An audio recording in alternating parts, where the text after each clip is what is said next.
Der Rosenkavalier is the third opera by Richard Strauss, which Andris Nelsons will be presenting with the Boston Symphony and an array of internationally acclaimed singers.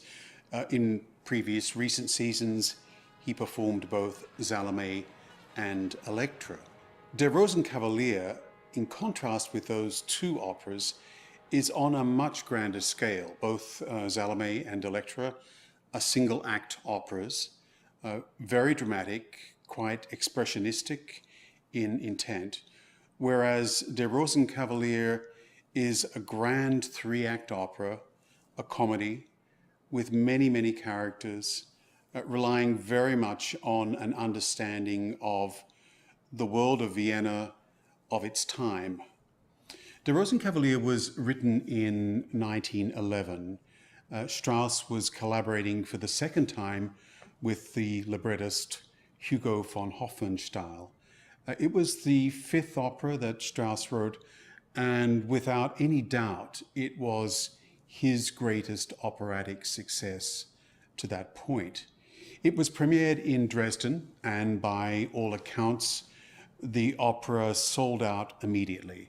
It was a great financial success for both the theatre itself and for Strauss and von Hofmannsthal, and has ever since its premiere been performed almost continually in opera houses throughout the world. It's one of the most popular, one of the most beloved works in the operatic repertory.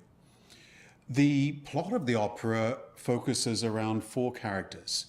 It's something of a ménage à trois, I guess, with a fourth character looking in as the buffer to the relationship between the three main characters. Its central figure is the Marschallin, Marie-Thérèse, who is a woman who's fallen in love with a young courtier, Octavian, a very handsome young man. On the other side, we have the Marschallin's cousin, the rather oafish Baron Ochs, who has in his sights the very attractive young Sophie. And of course, in the path of the opera, Octavian meets Sophie, falls in love.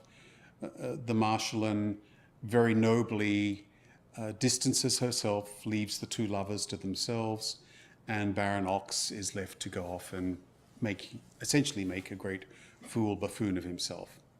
So that's the essential plot of the opera, but surrounding this are a number of characters. In fact, there probably are about 30 or more individual roles in Der Rosenkavalier, making it one of the more complicated operas to stage, and certainly one of the biggest undertakings in terms of concert operas that the Boston Symphony has ever presented.